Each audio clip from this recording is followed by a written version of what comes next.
Okay, this is our second video for Chapter 9. In the first video, we talked about some of the components of hypothesis tests. We talked about how to identify the null hypothesis and the alternative hypothesis, and how to calculate a test statistic. In this video, we're going to talk about how to identify critical values with the significance level, and how to identify p-values if we already have a value of the test statistic. Our significance level is going to be the Greek letter alpha, and this actually tells us how statistically significant the test results are. This is the same alpha that we used when we were constructing confidence intervals, and alpha stands for the probability of making what we call a type 1 error, which is rejecting the null hypothesis when we shouldn't. We can also think about this as the probability that the test statistic will fall in the critical region when the null hypothesis is actually true. This is just another way of thinking about a type 1 error. Some common choices for our significance level are 0.05, 0.01, and 0.1. So here's an example of what a significance level tells us. Suppose that we have sufficient evidence to convict someone of a crime when in reality they are innocent. With hypothesis tests, this would be a type 1 error, and the probability of it happening would be alpha, our significance level. When we talk about critical values and critical regions, they all have to do with what our significance level is. Our critical region is the part of the distribution that has a probability of alpha. In this example, if our alpha is 0.05, then the area in this red region, this right tail of our distribution, would be 0.05. And from that, we can find a z-score that separates that region from the rest of the distribution, and the z-score is our critical value. So for example, in this one, if we had calculated a test statistic of 3.21 for z, 3.21 is further out than our critical value z. It would put our test statistic in our critical region, and that will tell us later what conclusion we come to for our test. Our significance level gives us our critical value in critical regions, but it also depends on which type of test we're doing, whether it's right-tailed, left-tailed, or two-tailed. A two-tailed test means that our alternative hypothesis was a not equal to. This means that we can either have a less than or a greater than. So we divide our alpha equally between the two tails of our distribution. So this would be what we would have from a two-tailed test. We would have our alpha divided equally between our two tails. So for example, if we had alpha equal to 0.05, then in this case we'd divide it equally between our two critical regions. The area over on this side would be half of alpha, so it would be 0.025, and the area on this side would be 0.025 also. If we have a left-tailed test, that is when the inequality in our alternative hypothesis points to the left, or is a less than. This means that all of our alpha will be in the left tail of our distribution. So in this case, if our alpha were 0.05, then we would have the whole 0.05 area in this region of our distribution. One more, if we have a right-tailed test, that's when the inequality in our alternative hypothesis points to the right, and this means that we have all of alpha in the right tail of the distribution. Whatever alpha is, that would be the area in this red shaded region. Now, when we talk about our p-value, the capital P stands for probability. So this is a probability of getting a test statistic value that's at least as extreme, or at least as far out as the one that we get from the sample data. If we have a left-tailed test, then our p-value is going to be the area to the left of the test statistic. If we have a right-tailed test, it's the area to the right of our test statistic. And if it's a two-tailed test, then it's twice whatever area is in the tail beyond our test statistic. And when we get around to doing conclusions, it ends up that the null hypothesis is rejected if our p-value is very small, smaller than alpha.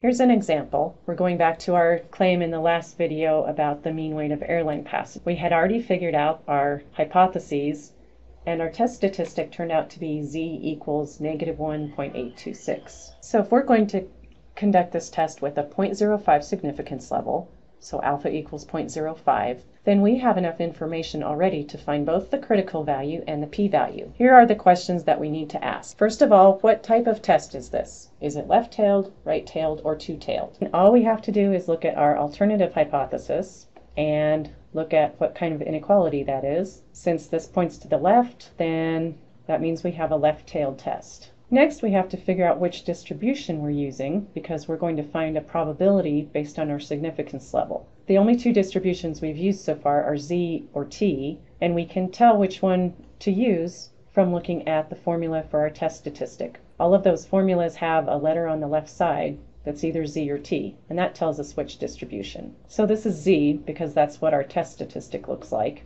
Z, of course, means a standard normal distribution. Now we need to find our critical value.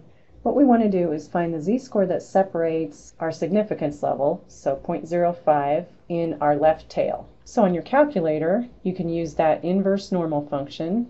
We just have to put in the probability that we want and then tell it that it's a standard normal distribution. And this is going to give us a critical value of -1.45. Now if we were doing this with a table, we would look up 0.0500 in the body and find the z-score that goes with it. So there's our critical value.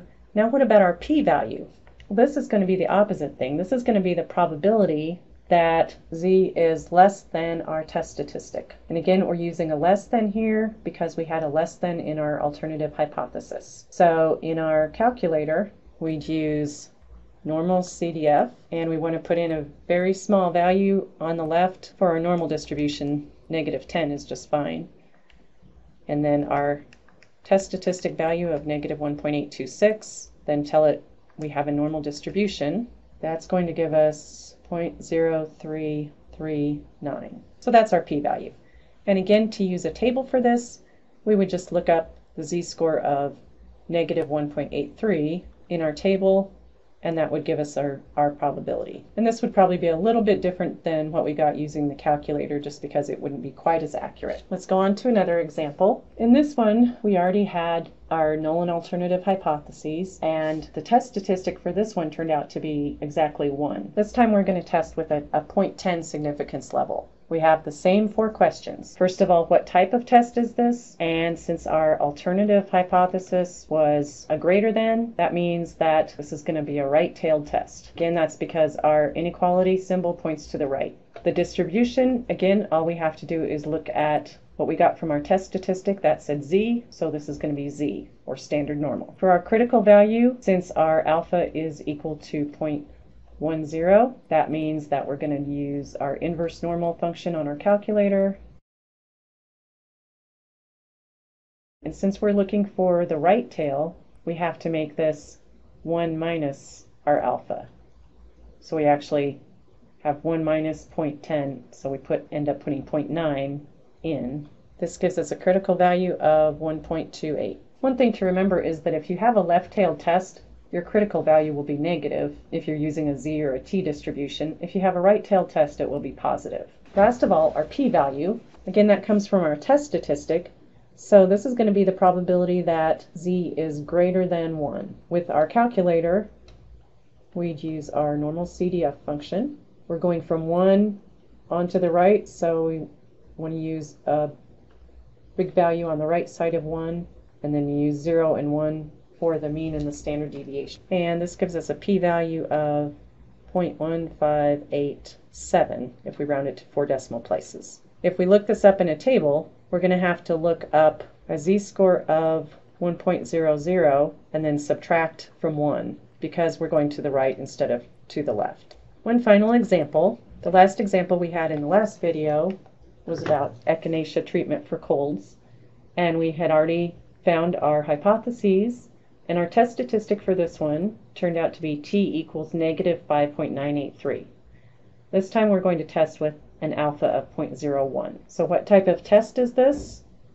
If we look at our alternative hypothesis, since we have a not equal to, that means it's a two-tailed test. And the distribution that we're using, if we look at our test statistic formula, that had a t, so we're using the t distribution. So for our critical value this time, we're going to use our inverse t function on our calculator. And this time, because we have a two-tailed test, that means that we actually have 2 critical values, one for each tail. So we need to divide our alpha by 2. So we have 0.01 divided by 2 is going to be 0.005. And for this, if we get our left critical value for both the z and the t distributions, since they're symmetric on either side of 0, if we find our left critical value, then we can just take off the negative sign to get our right critical value. So the left one, we're going to use our inverse t function and put in 0.005. Now remember, for the t distribution we had to also have the degrees of freedom, and the sample size in this case was 200, so our degrees of freedom is going to be 200 minus 1. So actually what we're putting in is the inverse t function with 0.005 and 199. On our calculator that turns out to be negative 2.601. For our p-value, we want the probability that t is less than negative 5.983. And remember, for a two-tailed test, we're going to multiply this probability times 2 to get our p-value. So we're going to have 2 times our t-value. And again, here we need to put in a smaller negative number on the left.